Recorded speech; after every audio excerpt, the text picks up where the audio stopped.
which is good. I like being up monies.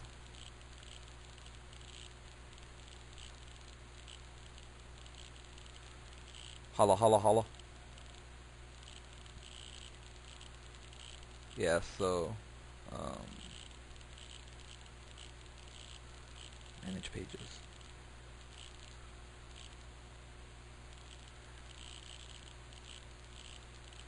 So, I just posted this update. Ugh, gross. I think I just have to fold under the gun on 15 big blinds. Um, and just letting people know that I'll be playing tomorrow, and that I'll be uploading this video later tonight. Maybe some of you who are watching this saw my update. Looks like it's going to be a two-part video because it's gone over an hour now, so I'm going to have to break it up.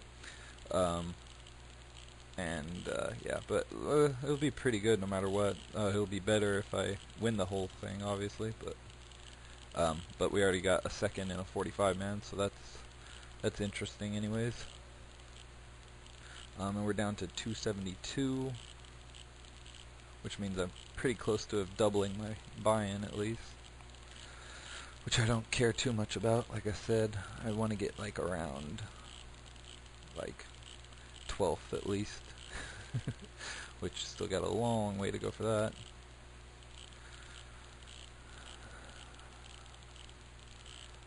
Hopefully small blind stupid and he completes, and hopefully on hopefully the button's not good and doesn't open, but he does open. You can't really reshove a 14x, not with that hand anyways. Yeah, I'm gonna shove if this gets to me. It's a pretty terrible hand clearly, and we do have 13 big blinds, which if this guy's calling anywhere near the optimal range, then this is probably a fold. Or this definitely is a fold if he's calling with the right range of hands. But if you'll notice, he's running 9-4 over 57 hands, which means he's unusually tight, very likely. So so what I was talking about earlier was an unexploitable strategy. But when you know your opponent's tendencies, then you can do either you can do things like shove a wider range to combat the fact that they're too tight, because you're still not getting exploited. You're just exploiting them better. You're exploiting their actual tendencies. If someone is competent and is pushing or folding or shoving the appropriate ranges, then you should just stick to an unexploitable strategy of your own. But if your opponent has certain strategy or certain tendencies that you know about, then you want to exploit them, like calling too narrow, for example. This call is just absolutely ridiculously terrible, and he hits a king. That's so sick. Okay, huge blinds facing under the gun. Had to be close to like 9x shove. Flatted, king jack off in middle position for 1/3 stack. ROFL, WTF. That's like really, really, really atrocious, especially with the rest of the table still live behind you. So yeah, so we just keep seeing more and more atrocious, terrible plays, and unfortunately we can't do anything about it because we don't have a stack. But it is nice to know that the games certainly aren't dead. There's just money being spewed everywhere at this table. So gotta love that. I know that.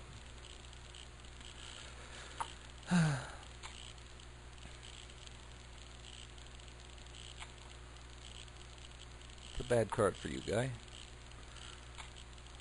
And you go ahead and bet it anyways. Oh, this is the guy that queens against me earlier? Yeah. Why would you bet that card? This is like, most of his range is flush draws to check call there. And flush gets there and you bet snap fold to a check raise. I mean, what are you doing? Just check back the turn, jackass. Especially if you've got like two pair and you've got a redraw to a full house. Oh, people, why are you so terrible at a game that I'm not terrible at? Why are you so terrible? That's what I want to know. Why are you so bad? Yeah, so we're down to 252, so we're up to making 102 on our $50 buy-in. when the blinds go up. 3 minutes. Now I'm really glad I shoved that Jack 10 suited and that well, Ace Jack was the obvious one, but now I'm really glad I shoved it because I've just been card dead since. So you're not guaranteed to get better hands, obviously, than Jack 10 suited, which is the best one I've seen in a while. Yeah. Speaking of which, I mean, this is the best hand I've seen in quite a while, but I just think it's a minus EV shove from this early. So I have to fold it again. Unfortunately, from like the cutoff or button, I definitely jammed King 8 suited all day. From this particular position, I think I need more like King 10 suited, or maybe King 9 suited or King 10 off. I need slightly better though. And I would have whiffed, but I wouldn't necessarily have gotten called, obviously. But if I did get called, I would have been in bad shape. Most likely I would have got called though, because this guy just limped the button. This guy's an idiot. Tight, limpy, tard, open, limped, OTB, ROFL. Yeah, so now we're desperate. Now even if we do double up, we won't have quite average, so yeah, we need something to happen.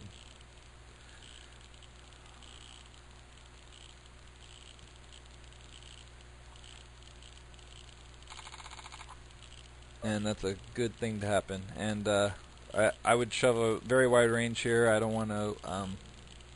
Obviously, I want action with my hand, but I'm not gonna try to get fancy with it on only 12 big blinds. Just gonna cram it like I would do with a pretty wide range, considering how desperate I was getting and how few hands I've been getting. This is obviously retarded to not reshove the last 17k, no matter what, even if you do have like aces or something and you're trying to induce, because you're not going to induce like a really like bad hand to do anything. If someone has something that they're going with, they're going to call the 30k just as much as they're going to call the 12k. So yeah, this is stupid. But if he does have aces, that's obviously disgusting. But obviously we're hoping he's got something else. And most of the time he will have something else. Okay, unfortunately he's got an ace instead of a pair. Good start. It's a good turn, and that's a good river. Alright, so now we're back in it. Now we got up to like 27 big blinds, which is definitely a playable stack. And I don't have a problem with his call necessarily. No, I definitely don't have a problem with his call. He should reshove his whole 30k stack though. Yeah, so we're down to 238, and we got a average stack. This guy says fold ace queen. No. That would have been a mistake to fold ace queen against my range there. I can prove it to you too. 12 big blinds under the gun. Let's see what range. Let's see a reasonable range for me shoving. Any pair, obviously. Most suited aces for sure. All these. Yeah, almost always I'm shoving all these. Yeah, I'm shoving that. Say I shove this sometimes, but not always. Say I shove this sometimes, but not always. Say less than half the time even. Okay, so we got 20 big blinds almost exactly, and we've got sixes. If someone like over here opens, then we'll have a fairly easy reshove, even though the thing is, in this buy-in tournament, you'll notice like the numbers, there are no really aggressive players because there's no one that's very good at this table. It's important to keep that in mind. People's ranges for opening even are fairly a lot narrower. This guy is opening in early position. Okay, wow.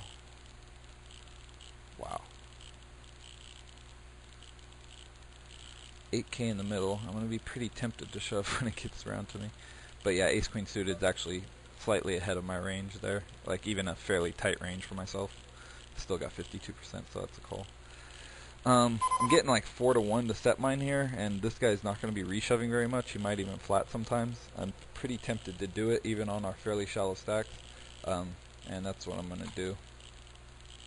If he reshoves and it gets called or reshove, I can obviously just fold, but yeah.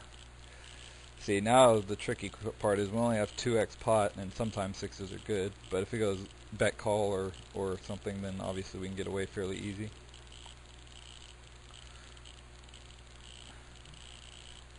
But if it just goes bet, then we kind of have to puke fold or puke get it in, just puke in general.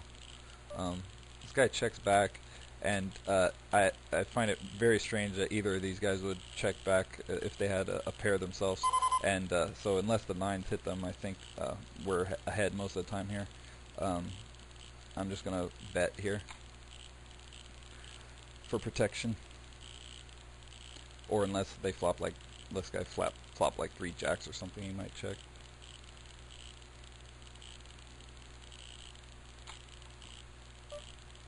And that's a pretty good card. No sense in value betting. He could have ace king, like there's 2 flush draws out, so I'm going to check and reevaluate. I might even call a shove. Obviously him flopping 3 jacks is pretty unlikely now. And oh god, so sick. God, that is so sick. Oh lord. Okay, so he's opening light in early position.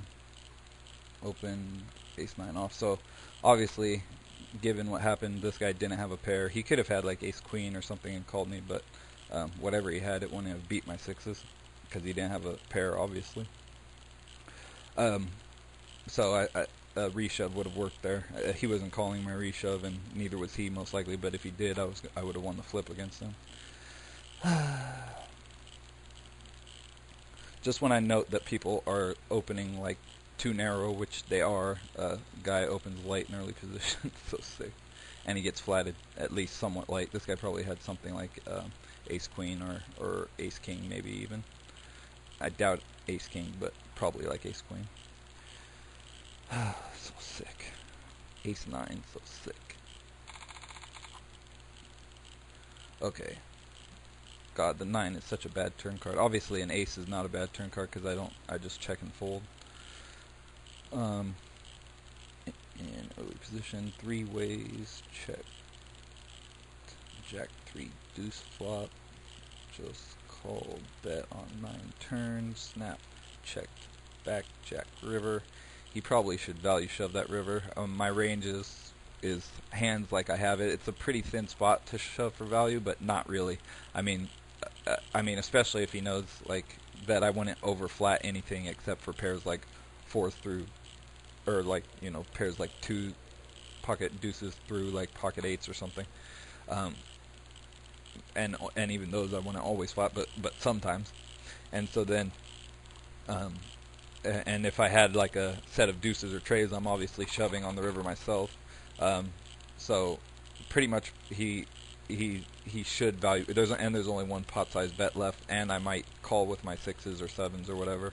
So if he was good, he would shove there for value for sure. But he's just not very good, it turns out. Yeah, this is slightly excessive for this hand. I'm just gonna fold. Sigh. So gross. I should just stick with my basic thing of reshove or fold. I was getting 4-1 to set mine though, but the problem with that is sometimes, something else happens besides either flopping a set or someone not continuation betting. Small loser, $8. Small loser, $8 level, large sample. And you see, God, that's sick. Yeah, so that's why you either just reshove or fold a 20x stack, which is what I should have done, but it was a pretty close spot, not knowing much about his opening. We'd only been at the table 20 hands with him, so I didn't know exactly if he was opening light in early position or not, like with hands including ace-9 off. So 6s against like a lot of